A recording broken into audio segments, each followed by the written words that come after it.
Okay. Ben Ainslie, you've been helming on both sides of the boat today. Little of both.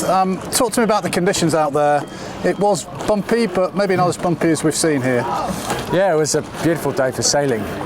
High teens did 20 knots, and yeah, bit of a seaway out there.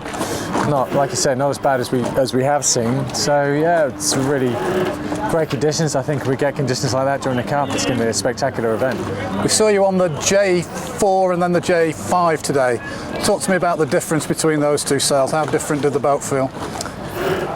Well, like any other boat, you're just going up through those coves of headsails as the breeze comes up.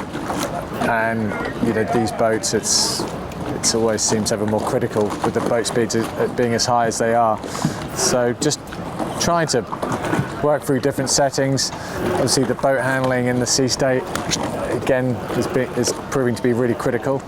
So just time on the water in these conditions is what we're looking for, and just, you know, understanding the performance of the boat, but also fine-tuning those the sailor techniques and the HMI that helps us to control the boat in a straight line and random manoeuvres. The boat can look, all the boats that we've seen out there can look quite precarious in the waves, the balance between flying too high, flying too low. Can you talk about that a little bit? What's the decision that you make?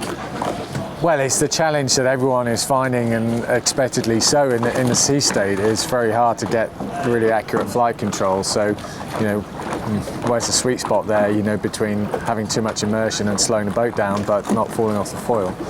And again, the control systems come into that a little bit, the sailor technique, just time on the water, getting used to the sea states out here and trying to do a better job on that. And of course the design of the hull and the foils. So a lot that goes into it, into the performance in these conditions, and for sure plenty of performance still on the table, I'd say. Is it safer to fly lower or more dangerous?